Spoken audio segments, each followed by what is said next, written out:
2 அணில்கள் மரத்தில் ஏறி ஓடி விளையாடிக் கொண்டிருந்தன. அதில் ஒரு அணிலுக்கு கடவுள் பக்தி அதிகம்.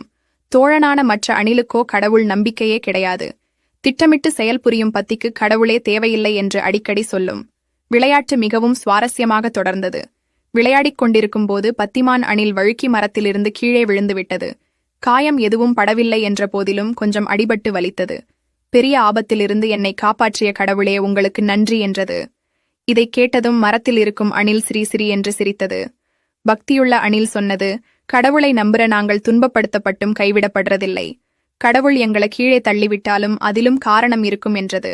தன் நண்பனை வேதனையோடு பார்த்தது கண்களை மூடி, கடவுளே இந்த அவமானத்துக்கு ஏதுவாய் நான் ஏதேனும் தவறு செய்திருந்தா மன்னித்திடு என்றது. அது கண்ணை திறக்கும்போது ஒரு கொடூர காட்சியைக் கண்டு நடுங்கிவிட்டது. மரத்திலிருந்த அணிலுக்கு அருகில் ஒரு பாம்பு நெருக்கி வந்து கொண்டிருந்தது. உன் பக்கத்துல பாம்பு என்று மரத்தின் கீழிருந்து சொல்கின்ற சத்தம் மேலிருக்கும் அணிலின் காதில் ஏறவில்லை. பாம்பு மரத்தில் இருந்த அணிலை லபக்கென்று கவ்விக்கொண்டது. தன் தோழன் மரத்திலிருந்து தவறி விழுந்ததற்கும் கூட ஒரு காரணம் இருந்திருக்கிறது என்று உணரும்போது அது முழுமையாய் விழுங்கப்பட்டிருந்தது. சில வேளையில் நாம் நடுமாறி விழும்போது உலகு கேலியாய்ச் சிரிக்கலாம். அது நம்முடைய உயிரை காப்பதற்காய் கூட இருக்கலாம். நமக்கு எது நிகழ்ந்தாலும் இறைவன் அதை நன்மைக்குதான் செய்கிறார் என்பதை உணர்ந்து கொண்டால் வேதனைக்கு ஏது இடம்? Download ShareChat.